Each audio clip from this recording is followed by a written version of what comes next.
নমস্কার, আমি doctor Saugata Roy, general laparoscopic and vascular surgeon. আজকে আমরা একটা বিশেষ টপিক নিয়ে কথা বলবো, যেটা হলো ব্রেস্ট ডিসঅর্ডার্স। জেনারেলি দেখা যায় ব্রেস্ট ডিসঅর্ডার্স বলতে মানুষ ভাবে ব্রেস্ট কার্সিনোমাটাই একমাত্র ব্রেস্ট ডিসঅর্ডার, বাট তা নয়। ব্রেস্ট ডিসঅর্ডারটাকে আমরা দুভাগে ভাগ করতে পারবো। একটা হলো বেনাইন ব্রেস্ট ডিসঅর্ডার আর একটা হলো ব্রেস্ট কার্সিনোমা। তাহলে আজকে আমরা বেনাইন ব্রেস্ট ডিসঅর্ডারটা নিয়ে বেশি কথা বলবো, কারণ এটা বেশি কমন। জেনারেলি কি হয়, ফিমেল ব্রেস্টের 3 স্টেজের চেঞ্জেস আসে। ইনিশিয়াল স্টেজটা হলো আপনার আর্লি রিপ্রোডাক্টিভ এজে আসে, যেটা 15 to 25 ইয়ার্স। এটা মেইনলি আপনার ডেভেলপমেন্টাল চেঞ্জেস থাকে। সেকেন্ডলি হলো সেকেন্ড স্টেজটা যেটা আসে হলো সাইক্লিক্যাল চেঞ্জেস, যেটা লেট রিপ্রোডাক্টিভ লাইফে আসে, যেটা 25 to 40 ইয়ার্স স্টেজ। আর লাস্ট স্টেজটা হলো চেঞ্জেস ডিউ টু ইনভলিউশন, যেটা আফটার 40 ইয়ার্স অফ এজে দেখা যায়। তাই ব্রেস্ট ডিসঅর্ডার্সের মধ্যে অনেক ডিজিজ আছে, যার মধ্যে সবচেয়ে কমন হলো ফাইব্রয়েডেনোমা। তাছাড়া আমরা ব্রেস্ট অ্যাবসেস দেখতে পারি, ব্রেস্ট সিস্ট দেখতে পারি, ডাক্ট পেপিলোমা দেখতে পারি, ডাক্ট একটেশিয়া দেখতে পারি। এইগুলো হচ্ছে কমন। তার মধ্যে তো আপনি কি করে বুঝবেন যে আপনার ব্রেস্ট ডিসঅর্ডার কিছু আছে, কিছু আপনার ব্রেস্ট রিলেটেড কিছু ডিজিজ আছে? তো ওইটার জন্য মেইনলি কয়েকটা সিমটমস আছে। ফার্স্টলি আপনি নিজের ব্রেস্ট সেলফ অ্যাসেসমেন্ট করতে লাগবে। ব্রেস্ট সেলফ অ্যাসেসমেন্ট আপনি কি করে করবেন? ক্লকওয়াইজ মেথডে আপনি ব্রেস্টটাকে ক্যালকুলেট করে দেখতে পারবেন। তার মধ্যে আপনি সিমটমসের মধ্যে আপনি সোয়েলিং দেখতে পারবেন বা পেইন দেখতে পারবেন। পেইন আবার আপনার দু রকম হতে পারে, একটা হলো সাইক্লিক্যাল পেইন, একটা হলো নন সাইক্লিক্যাল পেইন। তো সাইক্লিক্যাল পেইনটা কি?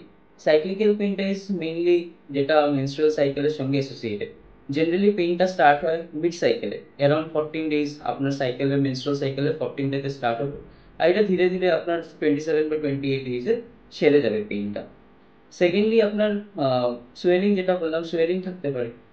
থার্ডলি আপনার ডিসচার্জ থাকতে পারে, নিপল ডিসচার্জ। এখন নিপল ডিসচার্জে আপনার মাল্টিপল টাইপস আছে। ফর এক্সাম্পল, আপনার যদি ব্লাড বেরোয় নিপল থেকে, তাহলে আপনার ডাউট করতে লাগবে যে এটা ডাক্ট পেপিলোমা বা মোস্টলি ব্রেস্ট ক্যান্সার হতে পারে। দেন মিল্কি ডিসচার্জ হতে পারে। মিল্কি ডিসচার্জে আপনার অনেক ড্রাগসের সঙ্গে রিলেটেড, যেন কেউ যদি একটা ড্রাগ আছে হ্যালোপেরিডল নেয়, তাহলে মিল্কি ডিসচার্জ হতে পারে। তাছাড়া আপনার প্রোল্যাক্টিন যাদের রিস্ক, মিল্কি ডিসচার্জ হতে পারে। দেন আরেকটা type of discharge first discharge হতে পারে, যেটা মেইনলি দেখা যায় ব্রেস্ট অ্যাবসেসে। অনেক সময় সেরাস ডিসচার্জও হতে পারে।